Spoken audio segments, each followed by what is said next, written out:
Je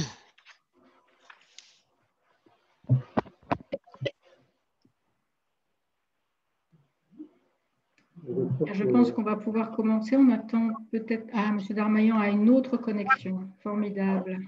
Là, on vous voit. Voilà, vous me voyez. On vous voit, on vous entend. Formidable. Bien, je pense que nous avons tous nos panélistes. On va pouvoir commencer. Je vous propose que nous commencions. Et là, vous m'entendez aussi? Très bien, parfaitement bien. Tout va bien alors. Voilà. Tout le monde a le son, l'image? C'est parfait. Tout le monde, c'est C'est parfait. parfait. Bien, écoutez, on va pouvoir commencer. Je vous remercie infiniment. Et donc, nous allons commencer ce webinaire qui est organisé par notre association TUGAP, Gender and Governance Action Platform. Bonsoir à toutes et à tous, panélistes et auditoires. Je vous remercie d'être présents ce soir à notre événement qui est organisé dans le cadre de la réunion annuelle de la conférence de l'ONU sur le statut des femmes qui se tient chaque année au mois de mars, cette année entre le 15 et le 26 mars. C'est une grande première puisque la réunion de cette CSW a lieu de façon virtuelle et puis est organisée de façon décentralisée dans chacun des pays. Donc en France, on a un certain nombre d'événements dans ce cadre-là.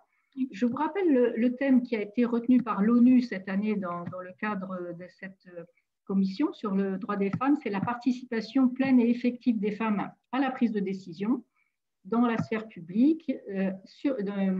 Un autre sujet, c'est l'élimination de la violence, la réalisation de l'égalité des sexes et l'autonomisation de toutes les femmes et de toutes les filles. Alors, comme vous pouvez le constater, l'action de notre collectif TUGAP est au cœur des priorités de la CSW cette année, puisque, comme vous le savez certainement, TUGAP rassemble une cinquantaine de réseaux professionnels féminins et mixtes des secteurs publics et privés et a pour objet d'accélérer la gouvernance partagée entre les femmes et les hommes. Nous souhaitons, dans le cadre de nos actions de cette association, renforcer le leadership des femmes en favorisant leur pleine participation aux décisions à tous les niveaux de gouvernance, de direction, de pouvoir, aussi bien dans le secteur public que dans le secteur privé. Cet objectif et l'idée que nous avons en tête est que les femmes doivent pouvoir agir directement sur les décisions et qu'elles pèsent également et qu'elles puissent peser sur les politiques publiques. Alors, TUGAP, rapidement, est un collectif mondial qui a créé sa branche française l'année dernière, en 2020, qui a été lancé en Afrique au mois dernier, en fin février, début mars, dans le cadre du Forum régional africain sur le développement durable de la Commission économique pour l'Afrique de l'ONU. Aujourd'hui, TUGAP est un réseau qui commence à être assez conséquent, puisqu'à travers l'ensemble de ces réseaux membres, nous sommes aujourd'hui plusieurs dizaines de milliers d'acteurs en France et plus de 500 000 dans le monde. Le réseau mondial de TUGAP, quant à lui, sera lancé au mois de juin prochain à Paris lors du forum Génération Égalité. Comme vous le savez, ce forum Génération Égalité, c'est la grande conférence mondiale sous l'égide de l'ONU, ONU Femmes, qui aura lieu donc à Paris. Alors, notre événement de ce soir, on est ensemble pour environ 1h30 et notre thème que nous vous proposons, ce sont les réseaux professionnels féminins. En quoi sont-ils les moteurs du leadership des femmes pour transformer notre société? Et notre table ronde de ce soir est consacrée aux meilleures façons de faire progresser ce leadership des femmes au sein des organisations publiques et privées, et notamment dans leurs organes de gouvernance et de pouvoir. On aura donc deux thèmes lors de cette table ronde virtuelle. Un premier thème sur les réseaux professionnels féminins. En quoi sont-ils un levier sur l'évolution de la gouvernance? En quoi sont-ils un atout pour les pouvoirs publics et pour les entreprises? Et un deuxième thème sur l'évaluation du bénéfice des quotas dans le public et dans le privé, cette évaluation qu'on fera les réseaux professionnels féminins aux côtés des chefs d'entreprise qui sont présents ce soir. Et bien entendu, je les remercie toutes et tous d'être avec nous. À la fin de ces deux moments, nous aurons un temps de questions-réponses d'une vingtaine de minutes. Alors, je vous propose qu'on rentre tout de suite dans le vif du sujet. Je vais passer la parole à la modératrice de ce premier moment, de cette première partie de notre table ronde, qui est Marie-Christine Mayas. Donc, Marie-Christine, que je présente, qui est ingénieure spécialisée en mathématiques appliquées aux problématiques industrielles. Sa carrière se déroule dans des fonctions de direction des opérations, direction commerciale dans le monde du transport aérien, du voyage des affaires et du transport ferroviaire. Et comme vous le savez, pour la quasi-totalité d'entre vous, Marie-Christine est engagée sur les questions de mixité femmes-hommes au travail depuis une quinzaine d'années. Elle a été présidente de PWN, qui est un réseau qui est cofondateur de TOGAP. Et elle dirige le think tank de l'Observatoire de la mixité, qui est également membre fondateur de TOGAP, et elle est vice-présidente à ce titre de TOGAP. Donc Marie-Christine, j'ai le plaisir de te laisser la parole. Merci Nathalie pour cette introduction, et encore félicitations pour la création de TOGAP, parce que très modestement, tu ne le précises pas, mais tu es à l'origine de ce formidable réseau qui est quelque chose de totalement novateur, puisque tous ces réseaux dans lesquels nous travaillons depuis longtemps, d'une part privée et d'autre part publique, ne s'étaient jamais retrouvés. Et voilà, c'est ce que tu nous as permis de faire. Donc, c'est merveilleux. Et c'est le thème de ce soir, les réseaux professionnels féminins. Cette première table ronde, est-ce un levier pour l'évolution de la gouvernance et un atout pour les pouvoirs publics et les entreprises? Donc, c'est ce que nous allons éclaircir, discuter avec nos prestigieux invités. Nous allons commencer par Virginie, chaperon du jeu. Bonsoir Virginie, et merci de participer. Je vous présente brièvement. Vous avez un parcours très, très inspirant. Vous êtes directrice des finances du groupe et membre du comité exécutif de la Caisse des dépôts et du comité de direction du groupe. Vous avez une expérience de 35 ans dans les métiers de la finance. Vous avez rejoint la Caisse des dépôts en 1989 et vous avez occupé différents postes en origination, ingénierie financière, titrisation au sein de la direction des marchés financiers. En 2007, vous devenez responsable du département équilibre financier, dépôts et financement complexe à la direction financière des fonds d'épargne de la Caisse des dépôts. Puis en 2011, vous rejoignez la direction des finances, stratégie, filiales et internationales du groupe en tant que directrice projet auprès du directeur général adjoint de la CDC. Et en 2013, vous devenez directrice des investissements et de la comptabilité au sein de la direction des retraites et de la solidarité. Vous êtes par ailleurs administratrice de BPI France, de la Poste, de RTE et de SFIL. Et vous êtes présidente de Novetic et d'Alter Egal, qui est le réseau mixité de la Caisse des dépôts. Donc nous voyons, Virginie, chaperon du jeu, que vous êtes à la fois une dirigeante exécutive de la Caisse des dépôts et que vous présidez le réseau féminin de cette même Caisse des dépôts. Comment vos deux fonctions, racontez-nous, peuvent-elles s'enrichir l'une l'autre pour accélérer la présence des femmes dans les instances de gouvernance et de direction et les aider dans leur développement de carrière? Est-ce que vous pourriez illustrer cela par une action qui a été menée au sein du réseau? Et est-ce que vous auriez, nous essayons d'être concret également ce soir, un exemple d'initiative qui aurait été pris par le COMEX auquel vous appartenez pour la promotion des femmes au sein de la Caisse des dépôts. Voilà. Merci pour cette introduction et bonjour à toutes et bonjour à tous. D'abord, je voulais vraiment vous remercier de m'avoir donné cette opportunité de parler dans ce webinaire.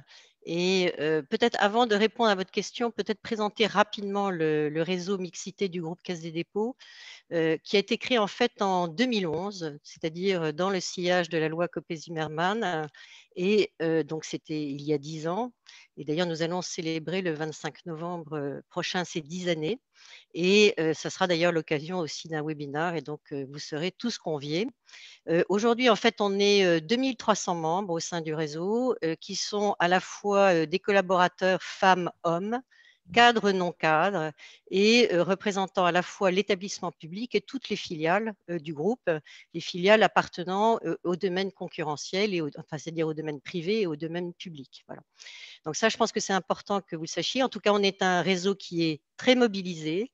avec à la fois des membres et des ambassadeurs, que ce soit au niveau au centre, c'est-à-dire plutôt à Paris, mais aussi en région, avec des représentations aussi diverses que possible, en tout cas, et qui portent de façon très motivée, avec beaucoup de dynamisme, l'envie d'une mixité plus forte et l'envie aussi d'une parité plus forte. Et nous sommes donc un membre fondateur de TOGAP et nous en sommes très heureux. Et aussi, je félicite Nathalie pour toute cette énergie qu'elle développe dans la construction de ce réseau qui, à mon avis, est une force de frappe importante. Donc, comme vous l'avez dit, j'ai la grande chance d'être la présidente d'Alter Egal. Et donc, ce qui veut dire que je porte la voix du réseau au plus haut niveau de l'organisation du groupe en tant que membre du COMEX. Et ce portage au plus haut niveau, il a été souhaité par le directeur général, Éric Lombard, et donc vraiment en souhaitant et de désigner un membre du COMEX comme présidente du réseau Alter Egal sur la mixité. Donc, c'est vraiment un signal fort qui est donné à l'entreprise, celui de l'engagement de la direction générale et de l'ensemble du groupe sur le sujet de la parité. Et ça, je pense que c'est un point très, très important. C'est aussi un positionnement qui est important car il permet vraiment d'être sur une position de décision pour peser sur les choix de l'organisation et sur les choix de l'entreprise, en particulier sur le sujet de la parité et de l'égalité professionnelle entre les femmes et les hommes. Et donc, il y a non seulement, je dirais, la force du symbole, parce que ça aussi c'est important, mais aussi concrètement la voix du réseau qui peut se faire entendre en permanence au niveau du COMEX. Et ce positionnement aussi, il montre la reconnaissance de la complémentarité des actions du réseau avec aussi celle portée par la DRH, parce qu'il faut savoir qu'on est toujours, nous, on est dans un partenariat, je dirais, naturel avec la direction des ressources humaines et on porte simplement sur la question de la parité et sur les enjeux de la mixité, en fait, un regard qui est différent, en tout cas qui est complémentaire, et cette complémentarité, elle est absolument essentielle.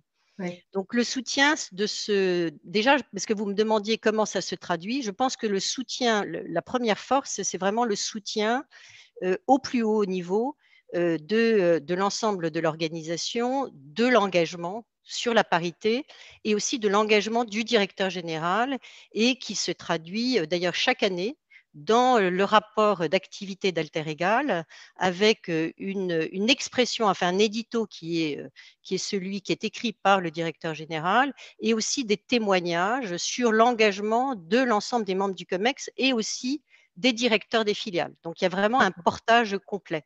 Donc, une prise de parole de la direction générale très forte. Voilà, très, très forte. Notamment inspirée par votre présence et la représentation d'Alter Egal. Voilà. Alors, en termes d'autres illustrations, parce que je pense qu'il est important aussi d'être exemplaire aussi de chacun dans la mesure où on est convaincu de la mixité. Moi, quand je suis arrivée, en fait, ça fait 5 ans que je suis directrice financière. Et donc, quand je suis arrivée à la direction financière, en fait, j'avais un CODIR qui était essentiellement masculin. Donc, il est vrai que ce que j'ai eu, c'est vraiment cette volonté d'avoir une parité plus grande au sein de ce comité de direction. Et aujourd'hui, nous sommes 4 femmes et 5 hommes au niveau de mon CODIR. Et je pense que c'est vraiment une décision, en tout cas, dont je me réjouis, parce que ça permet certainement une meilleure qualité de la décision, un dialogue plus constructif, parce que vous avez une vision beaucoup plus large des sujets, et surtout, vous avez un croisement plus large des idées. Donc ça, pour moi, c'est très significatif en termes c'est très concret. Et par ailleurs, quand on regarde au niveau du COMEX et de ce que l'on porte au niveau de l'ensemble de l'organisation, nous avons eu une attention très, très forte sur notamment les viviers, pour qu'ils soient le plus paritaires possible, parce qu'il est important de créer un écosystème qui permet de garantir la parité, d'ailleurs celle qui est existante aujourd'hui, mais aussi celle de demain, et de pouvoir créer une dynamique qui garantisse la parité dans le temps. Et donc, non seulement donc sur les viviers, mais aussi sur les promotions, nous avons mis en place une politique avec une candidature à la fois masculine et féminine. Et à chaque fois de pouvoir avoir cette proposition, en tout cas, d'une candidature féminine et masculine. Et autant au niveau des recrutements, on essaye autant que possible d'avoir une parité homme-femme. Et d'ailleurs, ça se traduit aujourd'hui puisque nous avons 44% de femmes cadres de direction et nous avons 54% de femmes dans l'encadrement. Nous avons aussi une commission de surveillance qui aujourd'hui est présidée par une femme qui est Sophie Errante et qui est à parité. Et au niveau du COMEX, nous sommes 4 femmes.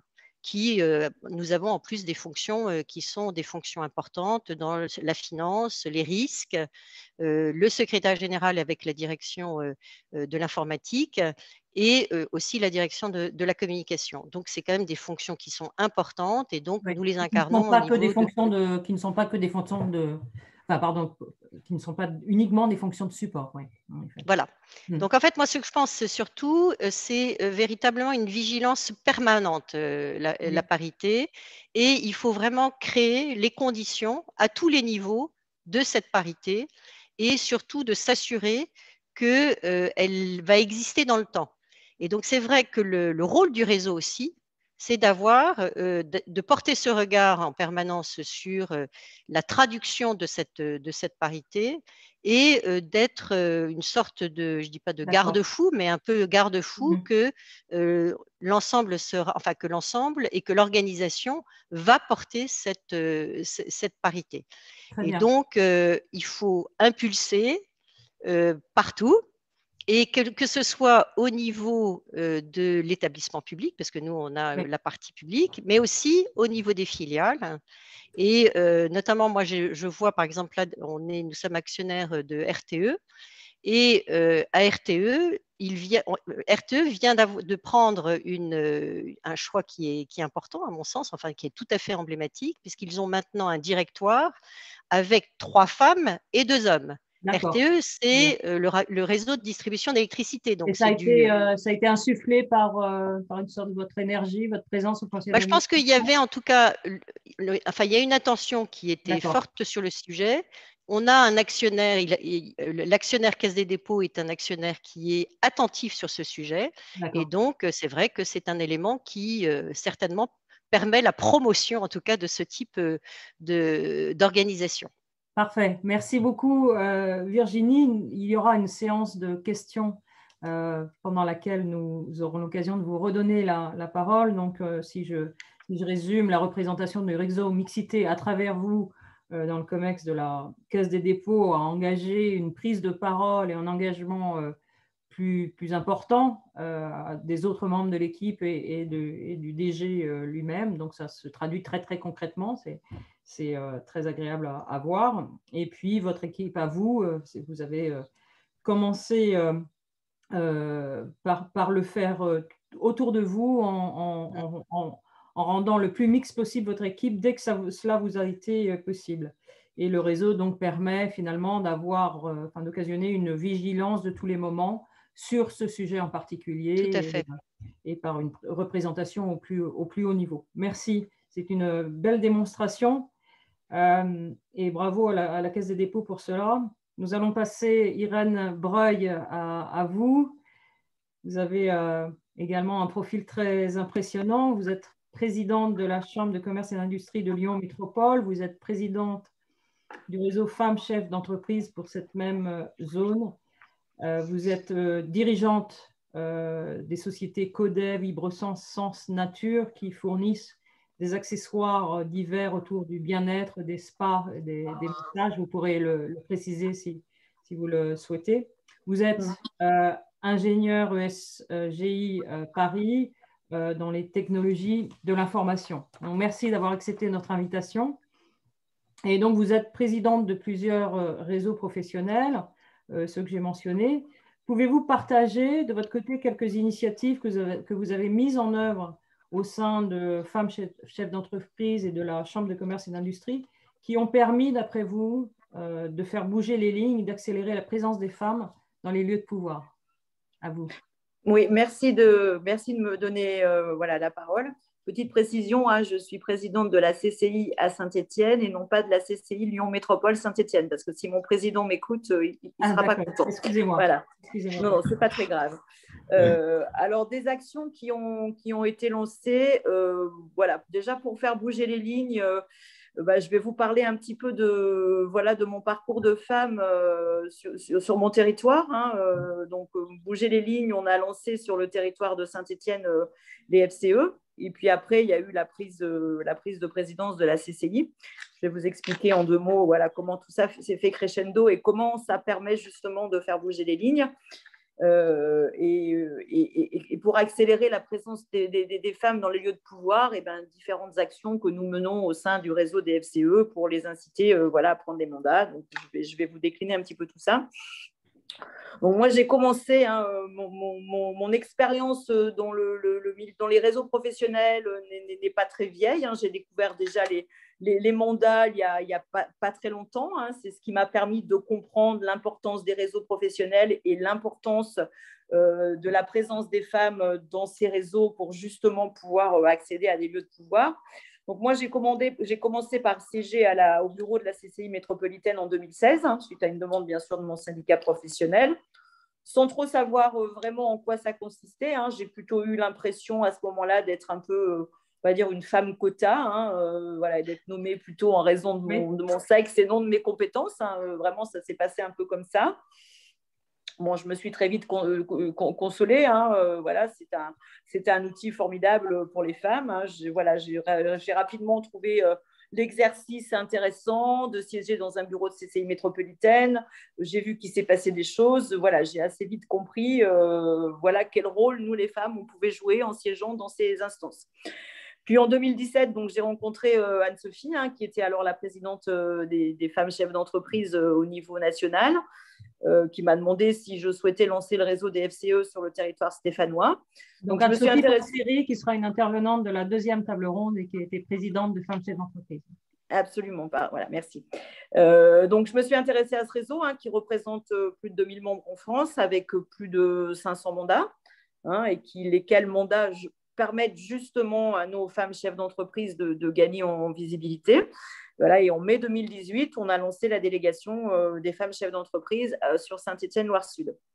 Donc, les premières actions au sein des femmes chefs d'entreprise, elles ont été de faire venir notamment nos syndicats professionnels que sont la CPME et le BDF pour se présenter, expliquer ce qu'est un syndicat professionnel, ce qu'est un mandat, hein, pour que nos femmes comprennent ce qu'est un mandat, hein, parce que c'est pas aussi simple. On se rend compte que les femmes ne connaissent pas forcément le mandat et ce que peut leur apporter un mandat en termes de visibilité. Hein, donc, c'était important pour moi de démarrer par ça. Hein. Donc, voilà, on a expliqué à nos femmes qu'il était important qu'elles gagnent en visibilité. Ce n'est pas un exercice facile. Hein. On sait que les femmes, elles ont vraiment besoin de se sentir légitimes dans l'exercice de leurs fonctions. Et notre rôle dans les réseaux professionnels, hein, c'est justement de les encourager à prendre des responsabilités dans la sphère publique, hein, de leur expliquer qu'elles sont compétentes, voilà, qu'elles ont toutes les qualités pour y arriver. Voilà, elles sont voilà, des chefs d'entreprise. Donc, on a commencé un peu à faire bouger les lignes sur le territoire, un peu de cette façon, en mobilisant les femmes chefs d'entreprise qu'on avait recrutées de façon assez rapide sur le réseau. 3 mois à la suite de la création de cette délégation, hein, donc là est arrivé la proposition du poste de présidente de la CCI à Saint-Étienne, hein, puisque le président était démissionnaire. Et là, je vous le donne en mille. Hein, voilà, quelles ont été mes premières réactions. Voilà, celles que je combats presque tous les jours dans le réseau des FCE, c'est j'ai pas les épaules, je suis pas compétente, voilà, j'ai pas le temps. Voilà, c'était une longue réflexion. Et puis là, je me suis dit comment rester crédible à mon poste de présidente des FCE si je refuse ce mandat, j'ai envie de dire assez exceptionnel pour une femme. Voilà. Donc, c'était soit je démissionne de mon poste de présidente des FCE, soit j'accepte le poste de président de la CCI pour donner du sens à ce que je défends au sein des FCE. Donc, j'ai finalement pris ce poste de président de la CCI en février 2019. voilà, que je ne regrette absolument pas parce que c'est vraiment, voilà, c'est assez passionnant. Oui.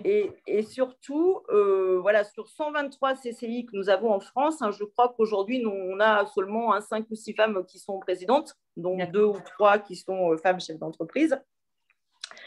Voilà, mais je note dans ces institutions que quand même, c'est compliqué, c'est long, que la présence des femmes… oui, elle est perçue comment? Ça se passe comment pour vous en tant que rare présidente? Eh ben, comment ça se passe? Ça se passe pas mal, hein, ça se passe plutôt bien. Hein. Tous ces messieurs sont charmants, mais j'ai toujours un exemple, j'ai toujours quelque chose qui me frappe. Moi, c'est dans les temps de parole, par exemple, hein, dans les temps de parole. C'est-à-dire le temps de parole qui sont donnés aux femmes ou que les femmes prennent ne sont pas les mêmes. Et on note quand même que le leadership, il passe par la parole et nos temps de parole ne sont pas tout à fait les mêmes. Donc, bon, c'est vrai que très certainement, on a besoin de se rassurer de ce côté-là, c'est fort possible, mais je note que les temps de parole ne sont pas tout à fait les mêmes, hein, quand même.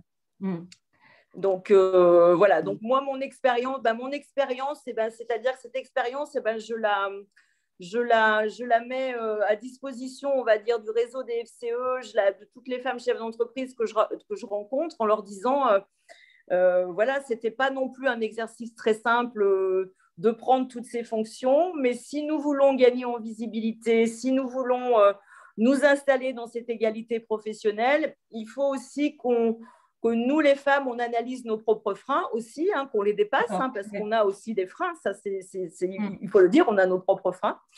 Donc voilà, moi, je voulais vous parler un petit peu de ce cheminement pour vous expliquer finalement que ce que je mets en place sur le territoire, c'est finalement un moyen de faire bouger les lignes et d'accélérer la présence des femmes dans les lieux de pouvoir. Bravo, bravo, vous le faites très, très concrètement. Je crois que vous êtes l'illustration de toutes les forces qui sont en présence, hein, qui sont à la fois les organisations, comment elles fonctionnent, les hommes, ce qu'ils veulent bien, à quel point ils veulent bien s'engager et la place qu'ils veulent bien laisser, et puis vous représentez les femmes, la place qu'elles veulent bien prendre, et puis les freins contre lesquels elles veulent prendre la peine de s'attaquer. C'est ça. On est une parfaite illustration. Merci beaucoup. Merci. Irène Breuil, on vous retrouve pour la séance des questions. Nous passons maintenant la parole à Philippe Darmaillan.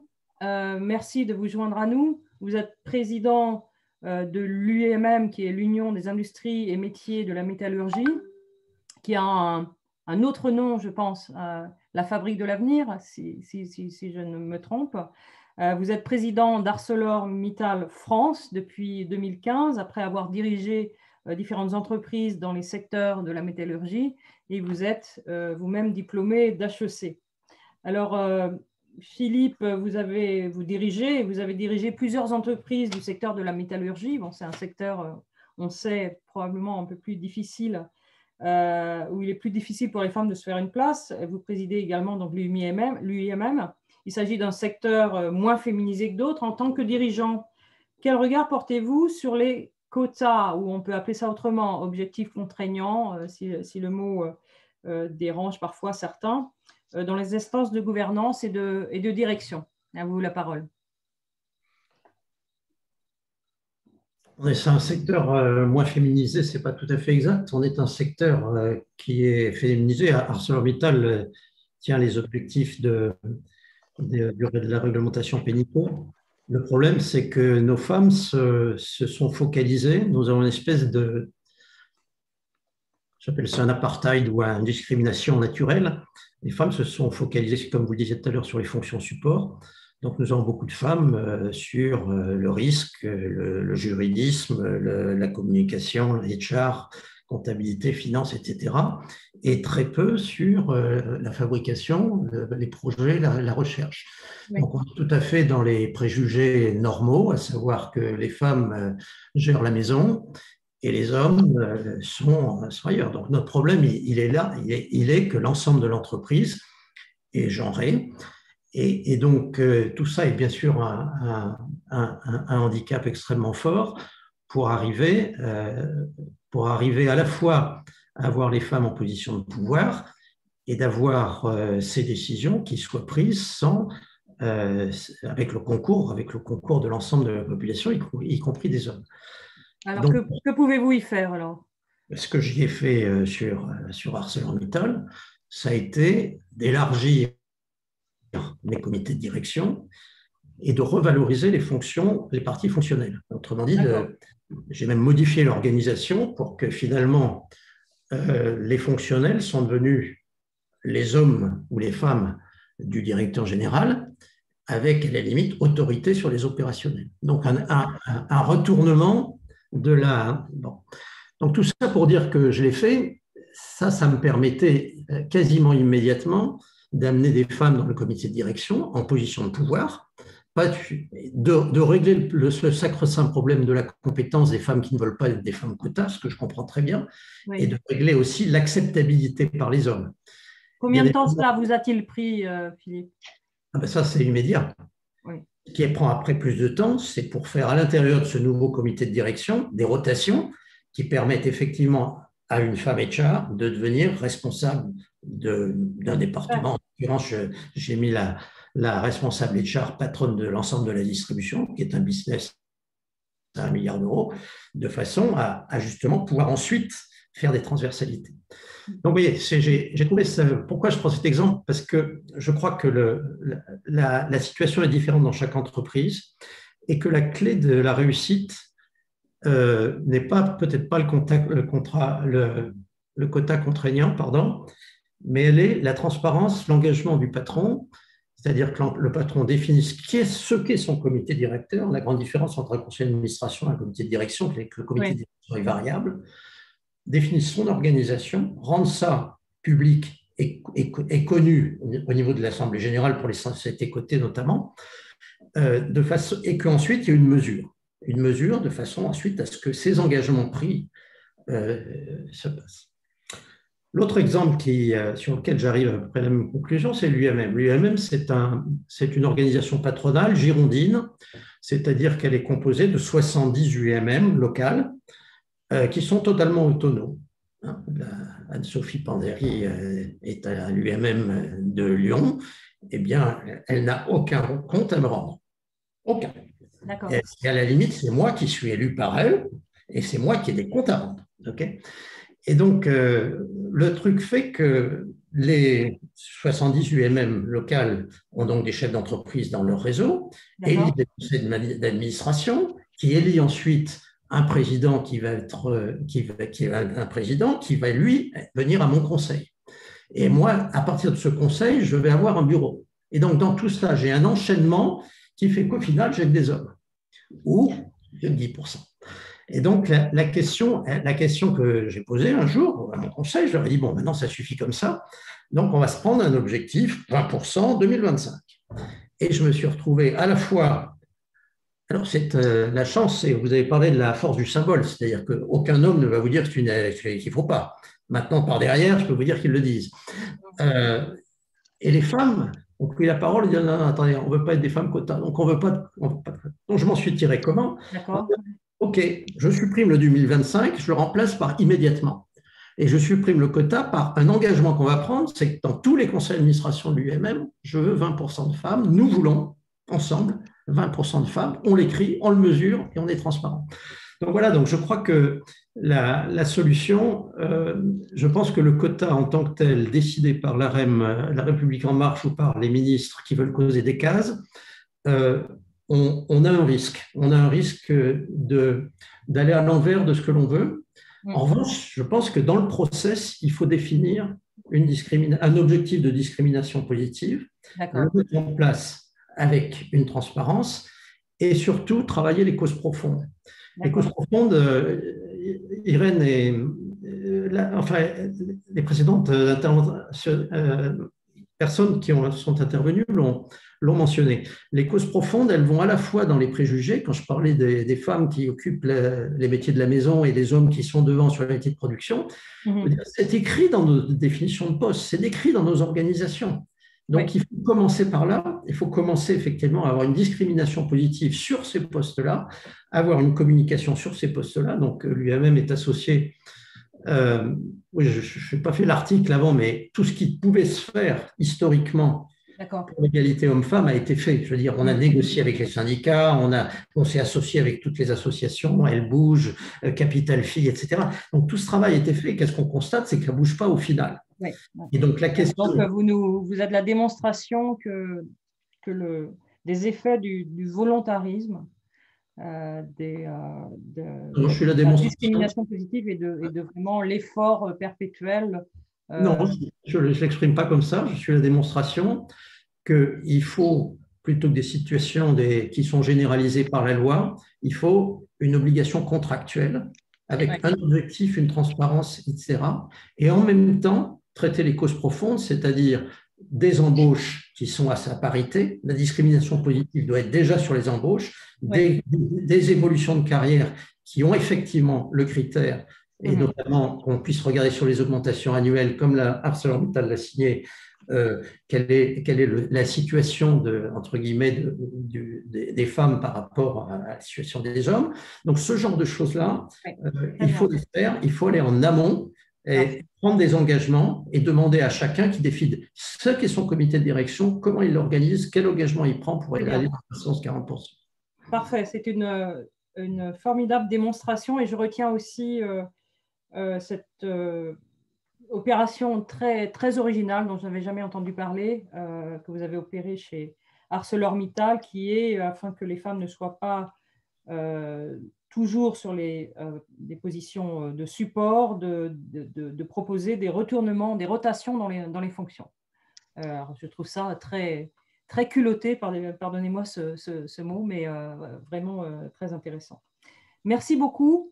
Et nous allons maintenant passer à Nathalie. Donc Nathalie, notre présidente de TUGAP, qui a un magnifique parcours dans la fonction publique doublé d'engagement fort. Donc, haute fonctionnaire au ministère de l'Intérieur, tu as une carrière interministérielle centrée sur l'international, les questions de sécurité, de gouvernance publique et d'égalité femmes-hommes. Tu es présidente d'Administration Moderne, donc l'association interministérielle des femmes hautes fonctionnaires, et de TUGAP, Gender and Governance Action Platform, dont nous avons déjà parlé. Tu as écrit en 2012 un ouvrage intitulé « Femmes-hommes, enfin l'égalité » à destination des pouvoirs publics pour proposer une politique publique globale sur l'égalité femmes-hommes en 111 propositions concrètes. Donc Nathalie, en tant que double présidente du réseau d'administration moderne et du collectif TUGAP, pourquoi et comment la conjonction de 50 réseaux membres de TUGAP sont-ils des atouts encore plus forts pour les pouvoirs publics? Est-ce que tu aurais un exemple concret de réussite qui le démontre? Tu es en mute, Nathalie. Absolument. Voilà, vous m'entendez maintenant. Eh bien, en quoi effectivement les réseaux professionnels féminins et surtout leur regroupement sont des atouts spécifiques et innovants pour les pouvoirs publics en particulier, je dirais d'une part parce que ces réseaux professionnels sont acteurs du changement en tant que tels, et on a déjà entendu parler certaines d'entre nous précédemment sur ce point, et d'autre part parce que la conjonction de ces réseaux permet la mise en place d'un modus operandi qui est inédit et qui est particulièrement précieux pour les pouvoirs publics. Alors, sur le premier point, le fait d'être acteur du changement, pourquoi? Parce que ces réseaux qui constituent TUGAP sont des réseaux professionnels et les personnes qui en sont membres sont en situation professionnelle et souvent, comme c'est le cas pour Virginie par exemple, sont en position de responsabilité. Et donc ces réseaux professionnels féminins, ils agissent à l'intérieur de l'organisation. Ils ne font pas un plaidoyer externe comme, j'allais dire, l'essentiel des réseaux ou des associations de ce qu'on appelle assez largement la société civile, mais ils œuvrent concrètement à l'intérieur des entreprises et à l'intérieur de leur administration. Donc, via ces réseaux eux-mêmes, en fait, ont la capacité de proposer, d'expérimenter, de mettre en œuvre, de faire bouger les choses à l'intérieur, surtout si les réseaux ont à leur tête des personnes qui sont placées au plus haut niveau. Donc, les choses bougent encore plus vite. Donc, voilà, ce que je voulais dire dans un premier temps, c'est que ces réseaux sont en eux-mêmes des acteurs du changement parce qu'ils sont au sein des organisations. Très bien. Et sur le deuxième point sur lequel tu m'interrogeais, Marie-Christine, c'est en quoi ce modus operandi est inédit et particulièrement précieux pour les pouvoirs publics et quel type d'exemple on pourrait donner. Ce qu'on peut mettre en exergue, c'est que parce que ces réseaux professionnels sont ancrés à l'intérieur de leur organisation, ils combinent deux atouts qui leur sont propres. D'une part, ils ont une immense compétence et une expertise professionnelle du fait de la profession de chacun de leurs membres, ce qui leur permet de formuler des propositions, de répondre à des questions, à des objections qui pourraient être faites sur des propositions à développer.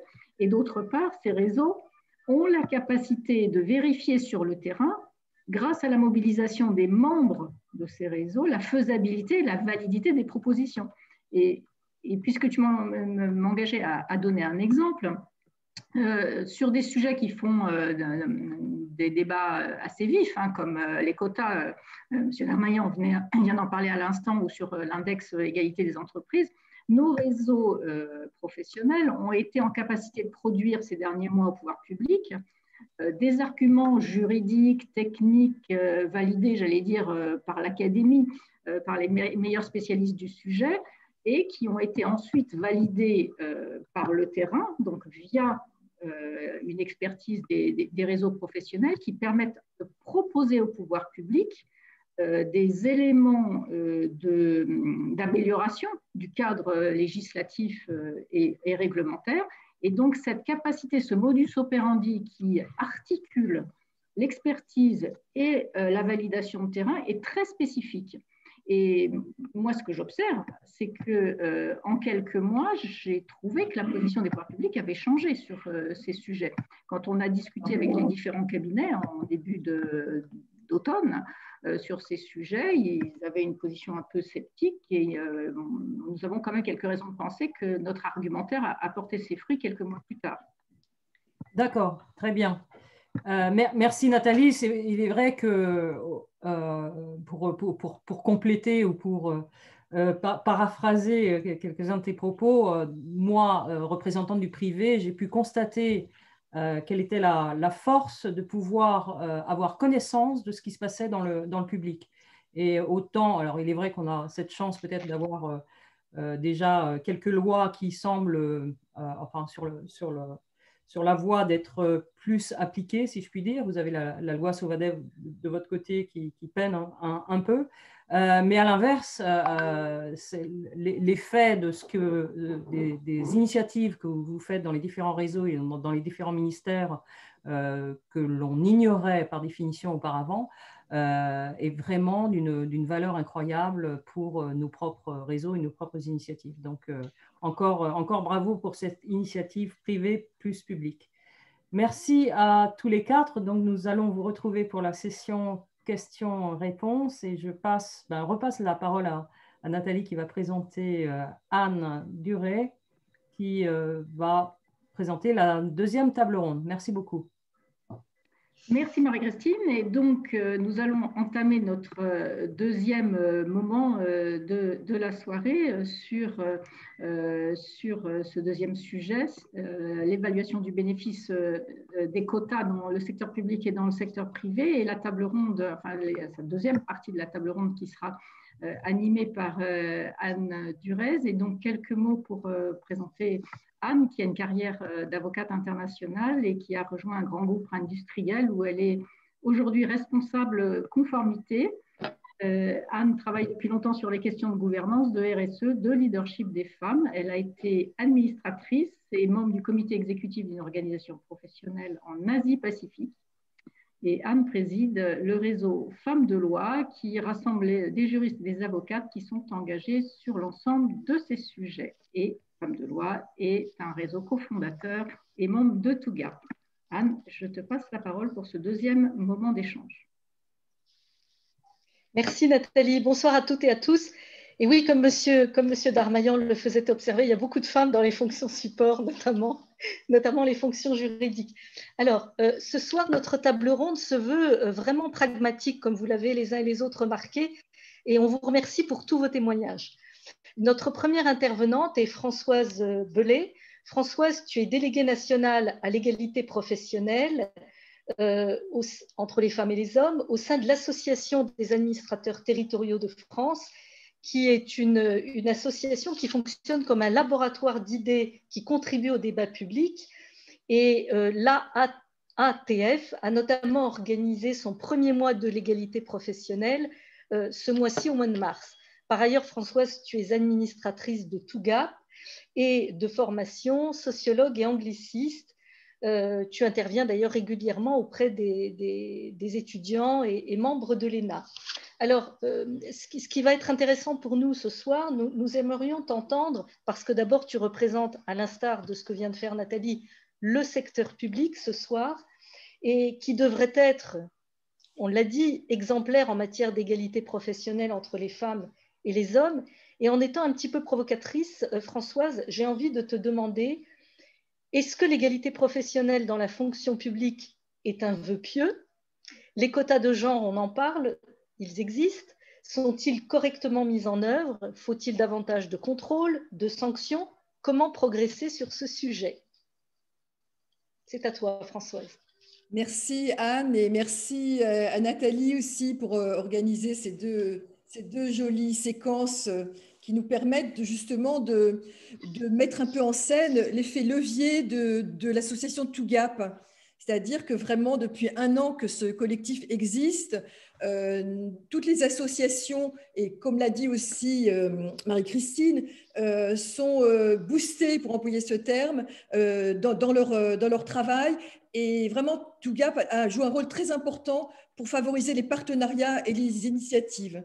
Tu as évoqué le côté laboratoire d'idées qui va être très prochainement lancé au sein de TOUGAP. Et effectivement, nous, dans notre mois de l'égalité qu'on a organisé au sein de la ATF, l'association des hauts fonctionnaires territoriaux, eh bien, on a vraiment mis l'accent sur ce côté réflexion, laboratoire d'idées. Et je pense que c'est aussi en interaction avec TOUGAP que tout ceci peut avoir lieu. Donc, tout ceci est vraiment très important. Pour revenir au quota, le vilain mot que d'aucuns n'aiment pas est la fonction publique. Alors, moi, j'ai envie de dire que,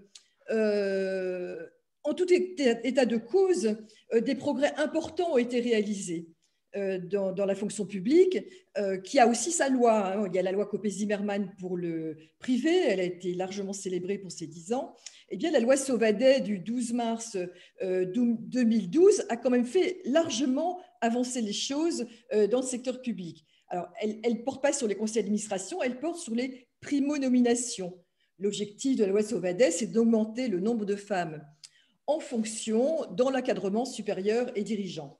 Donc ça, c'est le principe de base. Cependant, effectivement, on n'y est pas encore. Hein. Le dernier rapport sur ce qu'on appelle le dispositif des nominations équilibrées, qui a été publié récemment, porte sur l'année 2018. Eh bien, il montre que dans les 3 versants de la fonction publique, seule la fonction publique hospitalière atteint le seuil des 40% de primo-nomination tel qu'il est prévu dans la loi. Et ni nos amis de la fonction publique d'État, ni la fonction publique territoriale n'approchent de ce seuil. Hein. On est même un petit peu en régression, il faut le dire. Dans la fonction publique territoriale, on est à 1 point de moins, on était à 34%, et là, on est revenu à 33%. Donc voilà, donc on n'y est pas encore. Il y a des disparités, mais il y a quand même des progrès. Il y a quand même des progrès, et notamment dans les communes. Et dans pas mal de communes, eh bien, là, on a les chiffres hein, qui portent sur 2018, eh bien, elles ont dépassé le seuil des 40%, elles sont à 47%. Et je pense à 2 de nos collègues à qui on a demandé de parler de leur carrière lors d'un événement sur les femmes dans la haute fonction publique. 2 jeunes femmes qui sont directrices générales des services dans les villes de Saint-Ouen et aussi à Saint-Denis, et qui sont de parfaits rôles modèles un peu de cette nouvelle génération de femmes, et qui n'ont pas peur de dire les quotas, c'est plutôt une bonne chose, et même si elles sont brillantes et méritantes, ça a été quand même utile. Par contre, si on parle des intercommunalités, il n'y a que 27%. Donc voilà, aussi, le diable se cache dans les détails. Sur les postes de haute direction, comme les postes de DGS, eh bien, on a moins de femmes, et par contre, pour les adjoints, il y en a un peu plus. Et par contre, et pour rejoindre ce qui a été dit tout à l'heure par Monsieur le Président de l'UMM, eh bien, dans les services techniques, eh bien, on a encore moins de femmes au poste de direction, et dans les postes de directeurs des généraux de services techniques, on n'a que 17%. Donc, dans les nominations équilibrées. Donc, c'est un vrai souci aussi, cet élargissement des choix professionnels. Je pense qu'il est partagé par le privé et par le public. Bon, après, moi, ce que je voudrais dire, effectivement, Anne me demande est-ce que c'est fait correctement. Moi, ce que j'ai envie de dire pour paraphraser Brigitte Grésy, qui parlait des quotas, et elle disait que quelque chose de très intéressant, elle dit ce n'est pas une question d'arithmétique, ce n'est pas une question d'arithmétique, de comptage. Les quotas, c'est un outil pour la transformation. Moi non plus, je n'aime pas le mot quota, mais je le rapprocherais moi aussi un peu d'action positive. J'ai une culture anglo-saxonne et je trouve que l'action positive, c'est extrêmement intéressant. Pour moi, c'est plus de l'action positive que des quotas, mais donc on a quand même des résultats. Alors, donc, les quotas, c'est un outil de transformation de la fonction publique. C'est vrai que pour nous, dans la fonction publique, et depuis les lois sur notamment la création de l'ENA après la Seconde Guerre mondiale, effectivement, les concours sont mixtes, mais il y a eu c'est un peu théorique parce qu'il y a eu des études récemment de sociologues qui ont montré que ce n'était pas le cas. Et notamment, pendant des décennies, il y avait très, très peu de femmes qui se présentaient et très peu de femmes qui étaient reçues. Donc, l'égalité, elle est théorique, mais dans la fonction publique, on a parfois un petit peu de mal à faire passer cette idée qu'il faut progresser dans ce domaine. Donc, je poursuis. Oui, en quelques mots, peut-être en quelques mots, Françoise, quels sont les moyens de progresser? En quelques mots, avant que nous ne nous tournions vers Anne-Sophie, quelles sont vraiment pour toi les pistes pour progresser plus effectivement et efficacement? Je dirais que pour accompagner l'arithmétique, eh bien, on a donc un pied dans la loi et puis on a aussi la culture. Bon, depuis la loi Sauvadet de 2012, il y a eu encore une autre loi très importante, c'est la loi de transformation de la fonction publique en août 2019. Et cette loi elle comporte une disposition extrêmement intéressante qui sont les plans d'action pour l'égalité professionnelle. C'est-à-dire que les ministères, les collectivités, les grandes collectivités ont l'obligation d'élaborer un plan d'action. Et dans ces plans d'action, il y a une obligation à minima de s'attaquer aux écarts de rémunération, à la promotion des femmes, à la conciliation vie privée, vie professionnelle et la lutte contre le sexisme. Donc ça, ces plans d'action sont vraiment un levier intéressant pour l'égalité. Il y a aussi la belle égalité de l'AFNOR qui concerne le privé et le public. Donc voilà, donc on peut progresser et donc il nous faut aussi former et sensibiliser, et notamment le management. Donc voilà, il y a cet aspect-là. Il y a aussi les sanctions, il y a des pénalités. La loi Sauvadet prévoit des pénalités. En 2018, ça fait quand même 4 millions d'euros qui sont versés par la fonction publique d'État et par la fonction publique territoriale. Donc c'est pas mal d'argent, et cet argent, il est mis dans un fonds qui permet de financer des projets. Donc ça aussi, c'est un levier pour aller plus loin. Le problème de ce fonds, et on a demandé à TOGAP que ce fonds soit ouvert au réseau féminin de l'administration pour qu'on puisse en bénéficier et progresser. Et aussi que ce fonds ne soit pas uniquement pour les services de l'État, mais aussi pour la fonction publique territoriale. Donc la loi, c'est quelque chose, mais on a aussi des questions de bon sens. Juste pour donner un autre exemple, tout le monde a entendu parler de la ville de Paris, qui a été condamnée pour avoir nommé trop de femmes, eh bien, à une amende de 90 000 €. Et donc, ça a fait tout un scandale, mais finalement, l'amende a été retirée, c'est le bon sens qui a prévalu, et cette nouvelle loi de 2019 a permis aussi de dire que quand il y a trop de femmes qui sont nommées, on ne fait pas payer une amende au ministère ou aux collectivités. Donc, merci Françoise. En tout cas, ce que l'on peut retenir, c'est que les lois, c'est la juriste qui parle, non, les lois sont là, mais elles ne sont pas toujours appliquées. Et en tout cas, il faut une volonté au plus haut lieu. Moi, je vois vraiment des similitudes entre le secteur public et le secteur privé. Et justement, je me tourne maintenant vers Anne-Sophie Panseri. Anne-Sophie, tu es une femme très engagée. D'abord, en tant que dirigeante d'entreprise, tu es très engagée sur la question du leadership des femmes et en particulier sur la montée en compétence des dirigeantes d'entreprise. Tu es directrice générale de l'entreprise Maviflex et tu es une personnalité incontournable, Anne-Sophie, du tissu économique lyonnais. Par ailleurs, tu as présidé le réseau Femmes Chefs d'entreprise, dont une représentante a pris la parole précédemment. Tu es ambassadrice de l'index égalité. Ça, c'est intéressant parce que c'est un index issu d'une mesure législative. Tu as été élue à la CCI de Lyon, tu es membre du MEDEF et enfin, tu sièges dans plusieurs conseils d'administration, dont ceux de Keolis Lyon et de Visiative. Pardonnez-moi. En fait, alors pour nous recentrer sur l'index égalité, qu'on appelle index Pénicaud, dont tu es l'ambassadrice, Anne-Sophie, cet index concerne les entreprises de plus de 50 salariés.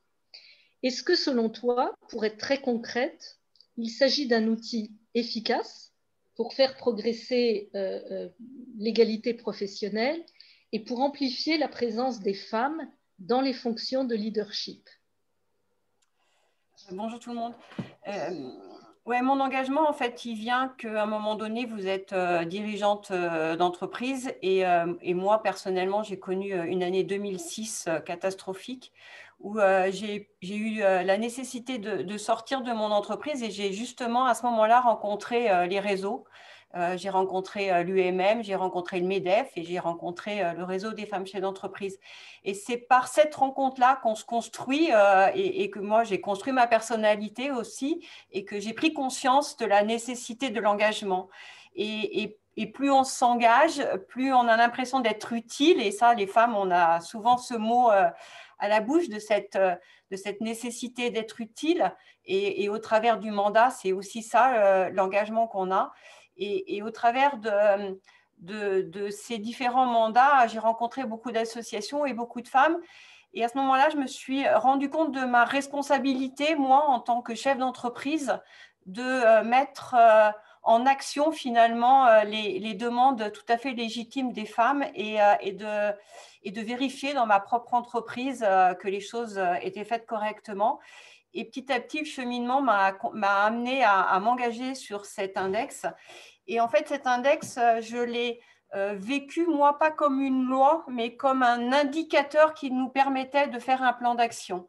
Et c'est la plus grande difficulté, finalement, quand je parle de l'index à des dirigeants, c'est que l'index a été ou est encore perçu comme une contrainte d'un chiffre à rendre et d'un calcul mathématique à faire.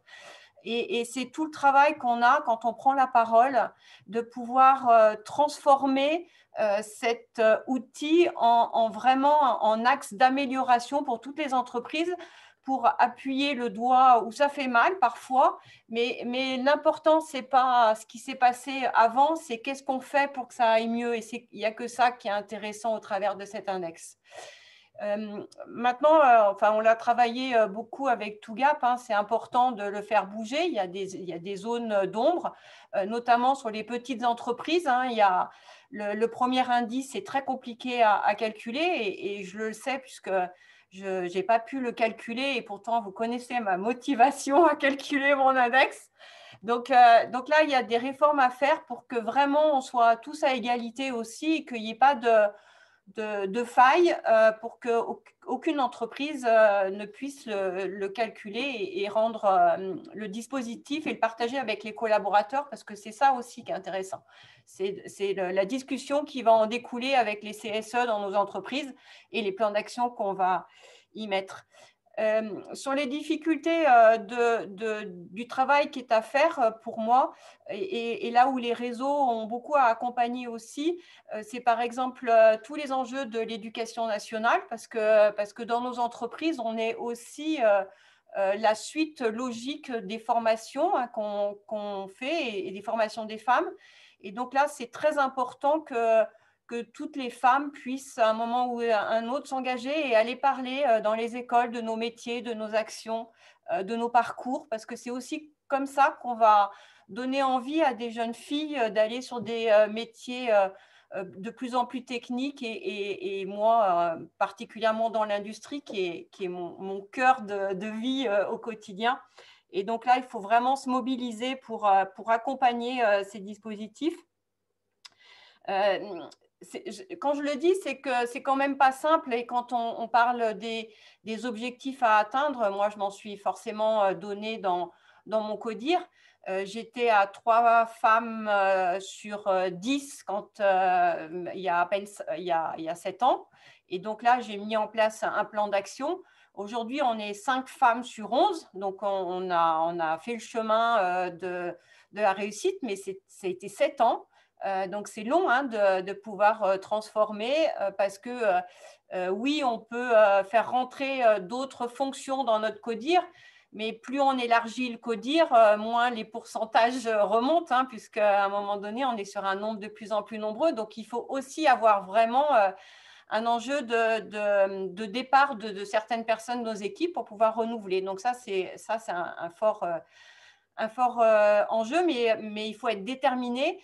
Ce que j'ai aussi demandé à mes managers, moi, c'est qu'il y ait toujours un homme, une femme dans toutes les fins de recrutement pour que le choix aussi, donc là, c'est de la discrimination positive parfois, mais c'est vraiment un acte important parce que ça demande à tout le monde d'aller chercher les compétences et d'être vraiment attentif à cette règle du jeu. Donc ça, c'est des actions vraiment prégnante.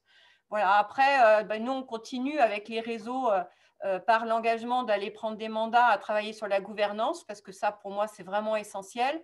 J'essaye de prôner la parole dans tous les organisations patronales où je peux échanger, parce que c'est important que nos organisations, et on travaille avec Philippe, on travaille avec Laurent sur ces sujets-là, mais c'est vraiment important que la gouvernance aussi de nos organisations soit le reflet de la société et des femmes engagées sur le terrain. Donc voilà, ça c'est le quotidien de l'énergie que je mets pour qu'on arrive à cette société plus équilibrée, on va dire.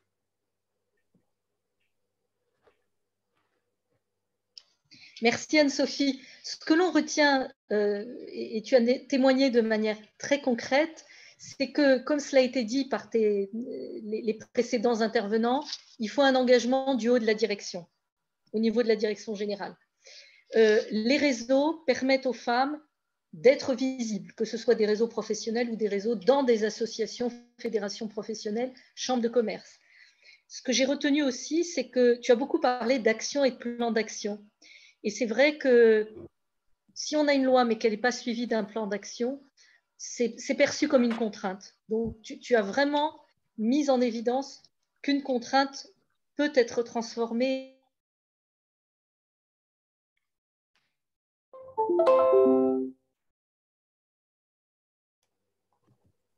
Il y a un petit blocage de réseau.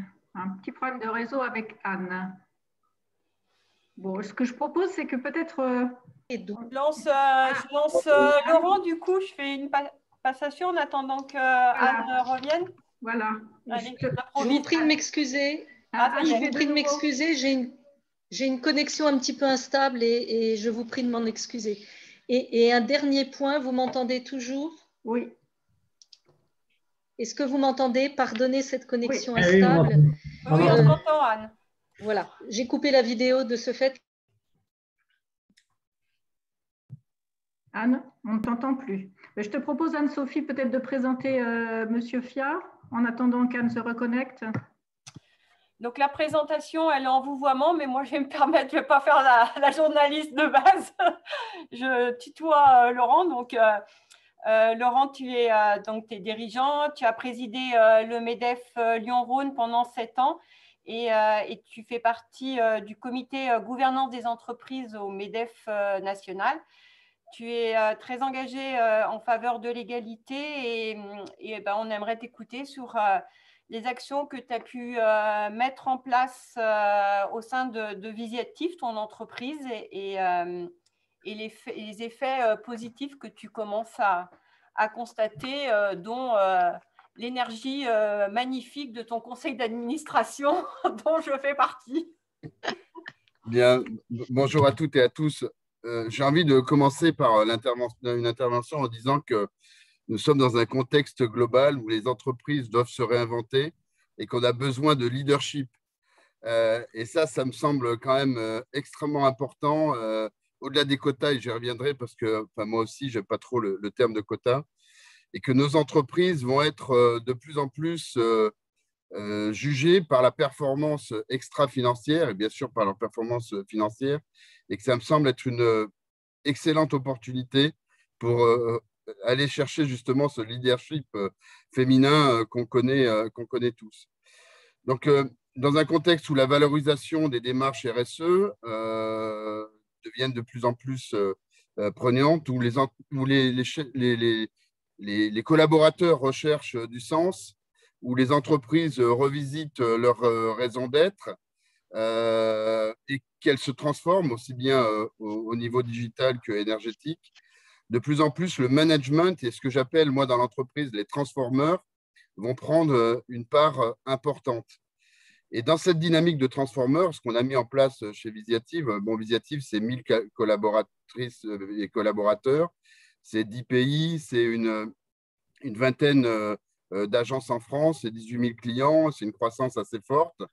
Et quand on a commencé nous-mêmes la transformation, bon, on accompagne les entreprises dans leur transformation digitale, j'ai trouvé plutôt assez intéressant et opportun de faire accompagner le comité exécutif par des transformeurs où on a appliqué le système de diversité au sens global du terme, c'est-à-dire le côté international, l'âge, la mixité et plus particulièrement la parité pour aller chercher en fait le bon cocktail de performance et justement de qualité de la décision pour se réinventer. Donc, on a respecté, et c'était le cahier des charges, hein, la parité.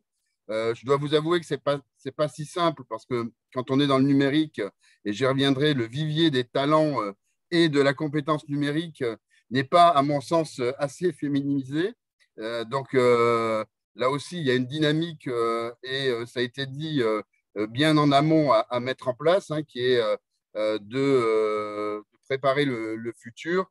Et justement, bon, Philippe l'a très bien dit, hein, éviter les préjugés, les stéréotypes, les femmes fonction support, etc., etc. Donc, nous, en fait, dans cette dynamique de gouvernance, et je le rappelle, hein, pour aller chercher de la performance, hein, au sens compétitivité, au sens croissance, et, bon, on a mis en place avant la deadline de la loi Copé-Zimmermann avec un conseil d'administration qui, au-delà des dirigeants, respecte la parité. Donc ça, on l'a fait avant 2016, hein, si de mémoire, je crois que l'application de la réglementation, c'est 2016. Donc, je ne peux pas dire que la réglementation est une influence.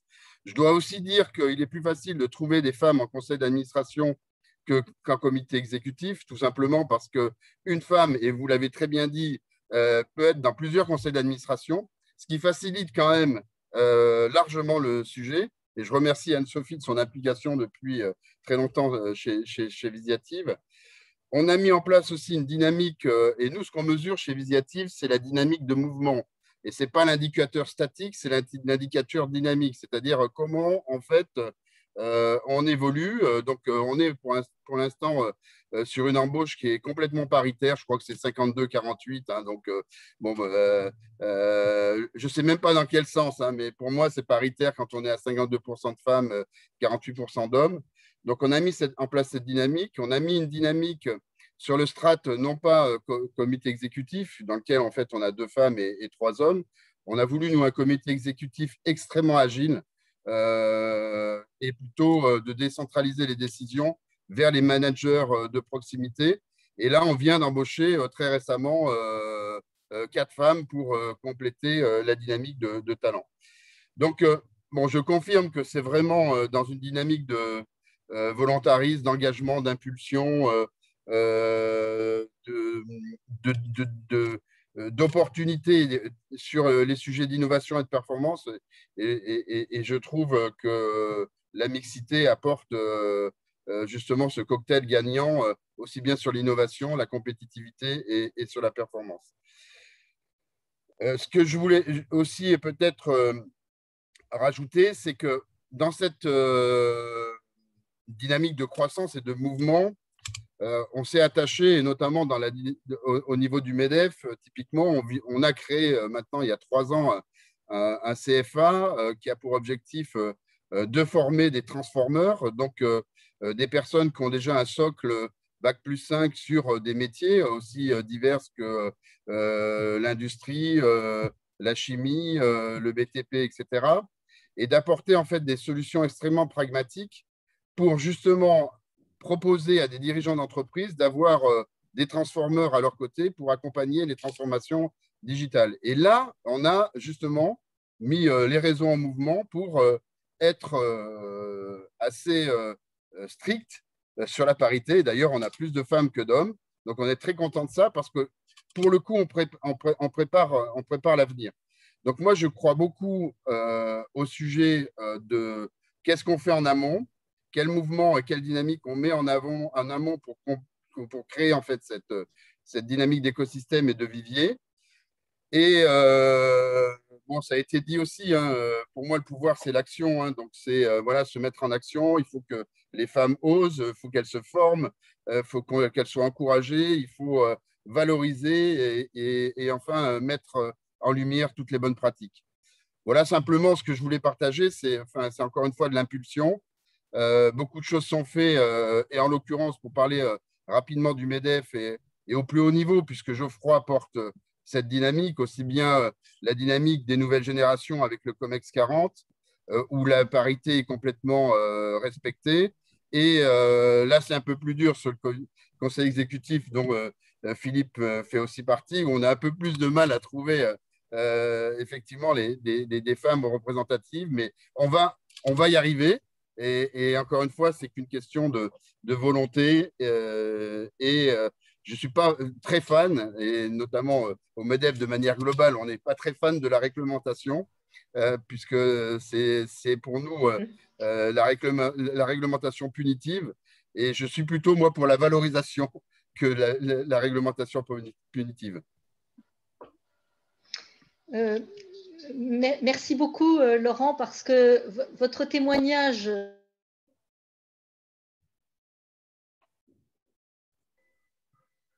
Laisse sans voix. Décidément, voilà. Laisse sans voix. Je vous propose de prendre la suite d'Anne. Et nous avons donc entendu l'ensemble de nos panélistes. Oui, je suis… Anne, tu es de nouveau avec nous? Oui, je suis confuse. Voilà, merci Nathalie. Donc, ce qu'on va vous proposer avec Nathalie, c'est de consacrer un temps d'échange, parce qu'il y a pas mal de questions que nous avons vues passer dans le chat tout au long de vos présentations, les unes et les autres. La première question que je me permets de poser pour relancer le débat ou rebondir sur ce que vous avez dit les uns et les autres, j'en ai deux en fait. La première question s'adresse aux représentantes du secteur public. L'une des questions porte sur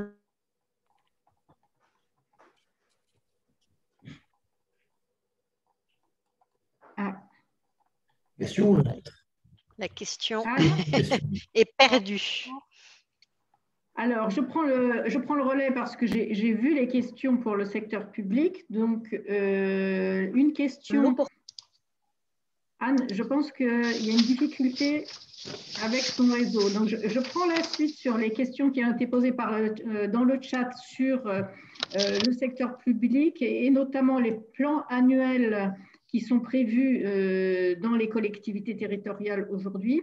Est-ce que, la question qui a été posée, est-ce qu'il y a des chances qu'ils soient mieux suivis que les rapports de situation en matière d'égalité? Et une deuxième question, est-ce que les pénalités financières pour non-production de ce plan devraient être généralisées à la prise en compte de l'égalité dans l'ensemble des politiques publiques? Donc, je passe la parole à Françoise et puis je me permettrai de dire un mot sur ce sujet, peut-être si Virginie veut dire quelque chose sur le secteur public également. Alors, la question de Claudie, c'est ce qu'on en pense. Donc, moi, je pense que oui, parce que je pense que c'est quand même une vraie avancée, cette obligation des plans d'action pour plusieurs raisons. Et je pense notamment le fait que cette partie de la loi sur la transformation publique a été construite avec les partenaires sociaux. Et les plans pluriannuels pour l'égalité sont aussi construits avec les partenaires sociaux. Donc, ils sont parfois nos meilleurs amis, pas toujours, mais on peut imaginer que s'il y a une concertation avec eux, et la concertation la plus large possible, donc avec les partenaires sociaux, mais aussi avec l'ensemble des services, et quand ils existent avec les réseaux féminins, eh bien, il y a des conditions pour qu'effectivement le plan pluriannuel pour l'égalité ne reste pas sur l'étagère. Après, il y a la question des indicateurs, de l'évaluation. Par ailleurs, là encore, il y a des sanctions financières si le ministère ou la collectivité ne présente pas son rapport pluriannuel. Moi, je pense que s'il y a concertation, et comme ça a déjà été dit, s'il y a impulsion des directions générales, si elles y croient un minimum, eh bien, on peut imaginer que cette nouvelle vague des plans d'action pluriannuels seront mieux suivis.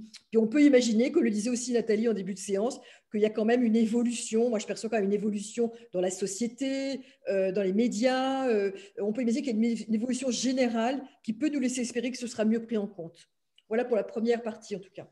Alors, si je peux me permettre de compléter la réponse, ce que l'on observe dans la loi de 2019, c'est que ces plans annuels d'action ont des obligations de moyens, mais pas d'obligation de résultats. Et de mon point de vue, le fait qu'il n'y ait pas d'obligation de résultat est un point faible. D'autre part, pour ce qui concerne les pénalités financières, alors que ce soit sur ce sujet comme les pénalités financières liées à ce qu'on appelle les quotas, ou en tout cas les représentations équilibrées des femmes dans les postes de décision, ce qu'on observe quand même de façon assez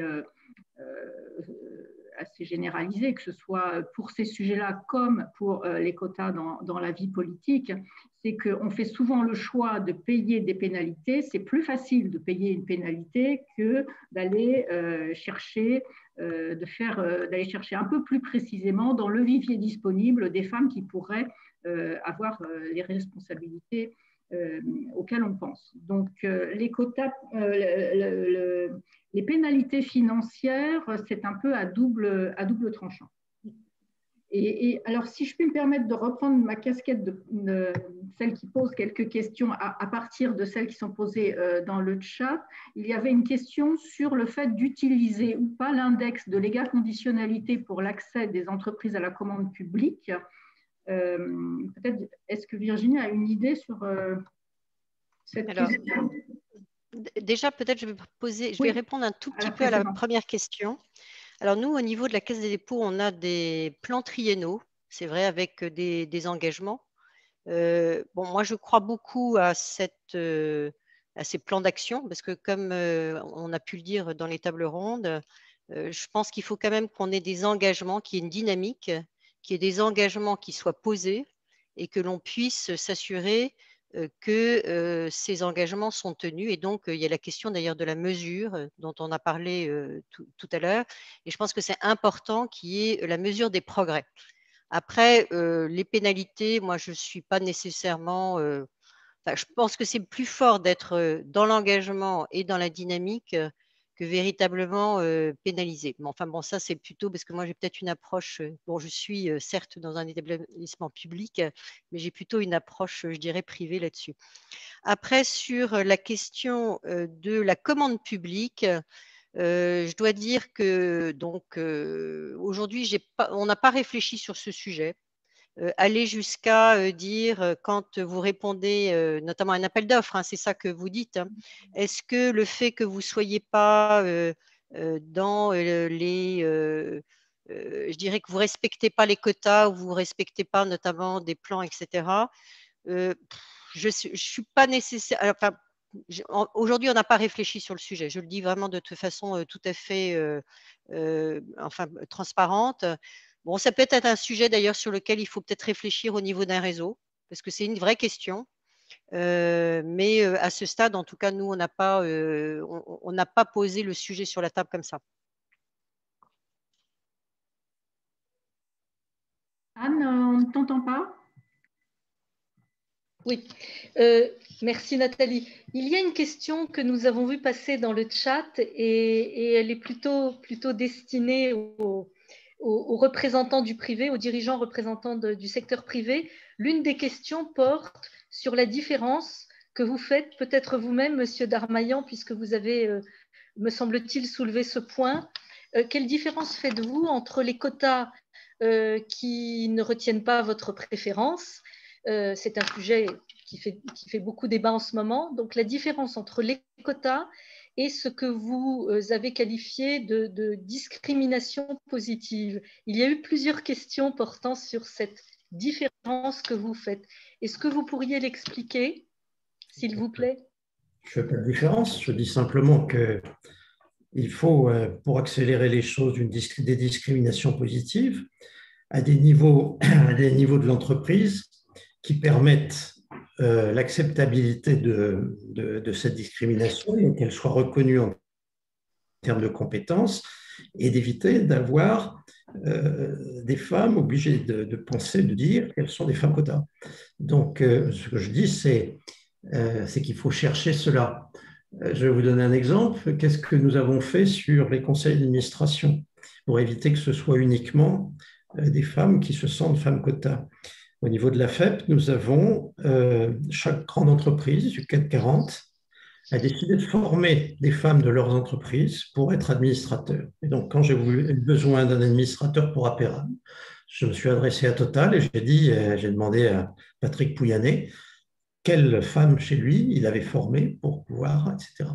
Donc, je suis désolé si je ne coche pas une case, à la limite, je m'en fiche un peu.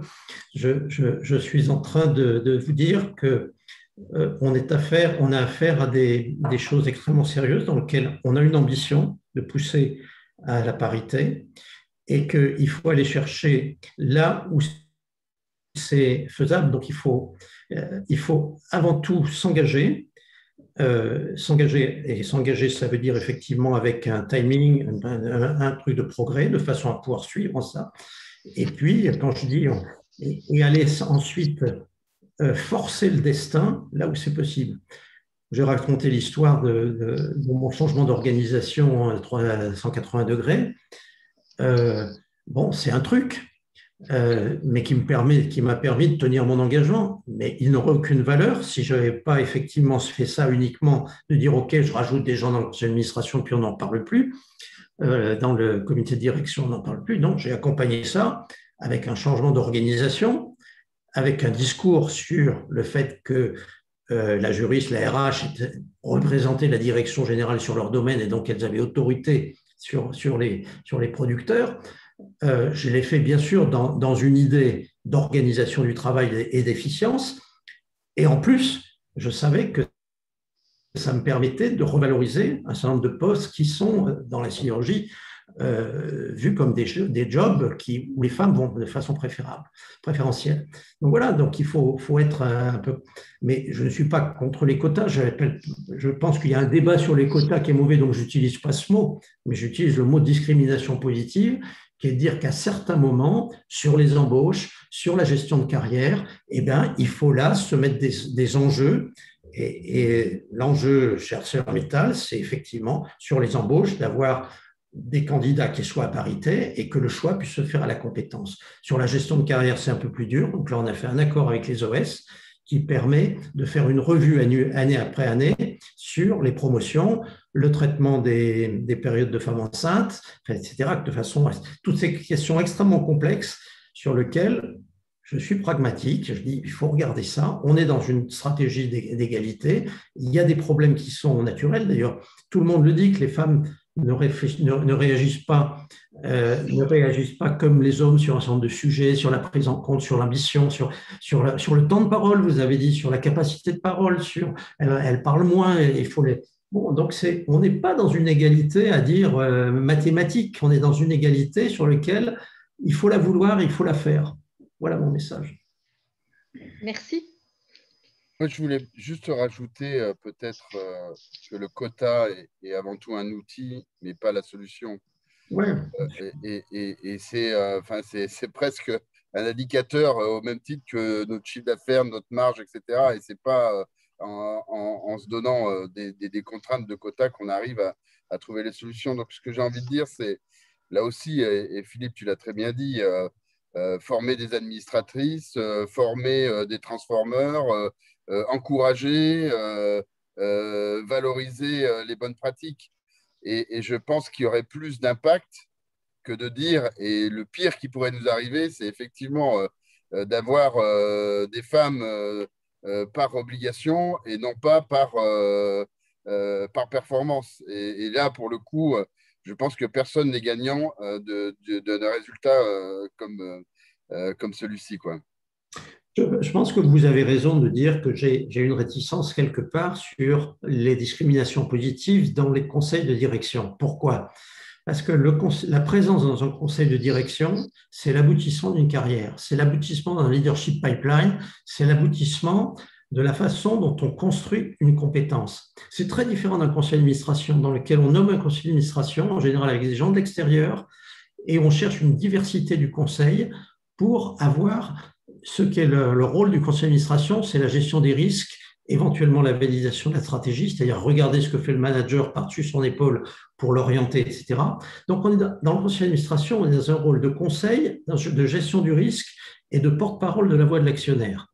Bon, c'est très différent d'un comité de direction qui, lui, va être au contact de la ressource humaine et dans lequel le leadership pipeline se construit au fur et à mesure de la carrière. Donc, on ne peut pas, donc c'est pas qu'on ne peut pas faire une discrimination, mais je pense qu'elle doit être différente chez Laurent, qui a beaucoup de femmes dans son entreprise, de ce qu'elle peut avoir dans ArcelorMittal, où les femmes sont concentrées, où il y a une espèce d'aiguillage naturel qui s'est fait, que je regrette, mais qui s'est fait sur un certain nombre de fonctions. Bon, et que c'est dû à la nature même de l'activité, l'acier, etc. Voilà. Donc, aller chercher un quota par la loi, avec en plus des pénalités, c'est la négation de ce que veulent les ordonnances d'ailleurs de 2017, à savoir que la négociation, le dialogue social se fait en entreprise, dans lequel ce genre de choses, donc le dialogue en entreprise est fondamental. Et c'est ça que je porte. Je porte quelque chose, bien que je sois patron d'une branche professionnelle, la branche professionnelle est au service de ces entreprises. Donc c'est ça, donc il ne faut surtout pas essayer de normer des choses absolument. En revanche, il faut imposer un certain nombre de choses. Donc pour moi, la parité à l'embauche est tout à fait une discrimination tout à fait acceptable, puisqu'on va chercher des gens de l'extérieur. Et puis ensuite, l'engagement, la transparence et puis la clarté de la règle, c'est-à-dire c'est quoi mon comité de direction et c'est quoi mes engagements. Merci. Alors, je vois que nous arrivons presque au terme de notre conférence. Est-ce que, Nathalie, tu as relevé une autre question avant que nous ne vous remercions toutes et tous et concluions nos tables rondes? Non, nos panélistes ont répondu à plusieurs des questions que j'avais synthétisées par ailleurs. Merci, Nathalie. Alors, pour nous efforcer d'être ponctuels, nous tenons avec Nathalie et tous les membres de TOGAP que nous remercions pour leur contribution à l'organisation de cette table ronde. Nous tenons à vous remercier vraiment chaleureusement d'avoir accepté d'être parmi nous ce soir. On pourrait dire beaucoup de choses en conclusion, mais vous les avez dites les uns et les autres. Le ton doit être donné, doit venir d'en haut. Vos engagements et plans d'action sont importants. Ce que j'ai retenu également, c'est que non seulement au cours de la carrière, mais au début de la carrière, vous venez de le dire, Monsieur Darmaillan, c'est au recrutement. Et j'ai souvenir aussi qu'Anne-Sophie a évoqué la présence de binômes masculins et féminins dans la dernière phase des recrutements au sein de ton entreprise, Anne-Sophie, et beaucoup d'autres témoignages que vous avez apportés. Alors, quota pas quota, bon, une proposition de loi, il se trouve, a été déposée le 8 mars par Marie-Pierre Rixain, députée, et cette proposition, évidemment, va être discutée à l'Assemblée nationale. Elle ne prévoit pas, chers amis, elle ne prévoit pas dans l'immédiat de quotas, mais d'inciter plus fortement encore les entreprises et le secteur public, on le verra certainement aussi, à faire des efforts encore plus poussés que les organisations privées et publiques ne le font jusqu'à présent. Mais cette proposition de loi prévoit dans un second temps, enfin dans un deuxième puis un troisième temps des quotas.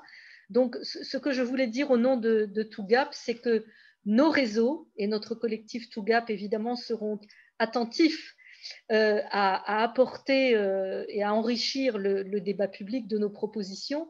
En tout cas, merci encore à vous parce que nous avons voulu cette conférence extrêmement pragmatique et vous, messieurs, il est important aussi que nous vous écoutions, les dirigeantes et dirigeants d'entreprise. Oui, parce que le combat que nous menons, ce n'est pas un combat des femmes contre les hommes. Hein. Donc, quota ou pas quota, on va dépasser ce débat-là ce soir parce que nous ne sommes pas forcément toutes et tous d'accord. Mais en tout cas, nous allons rester, si vous le voulez bien, en dialogue dans les mois à venir. Et merci encore à toutes et puis à nos participantes et participants qui se sont joints à nous ce soir. Nathalie, tu souhaites ajouter quelque chose ? Non, pas du tout. Je souhaitais simplement vous remercier au nom de l'ensemble de notre collectif et puis de vous souhaiter une bonne soirée. Voilà, bonsoir. Très bonne soirée et merci de nous avoir conviés à ce webinaire qui est très intéressant. Et à toutes. Merci beaucoup. Merci à vous. Merci à notre auditoire également. Au revoir. Merci, très bonne soirée. Bonne soirée à tous. Merci, au revoir. Ouf.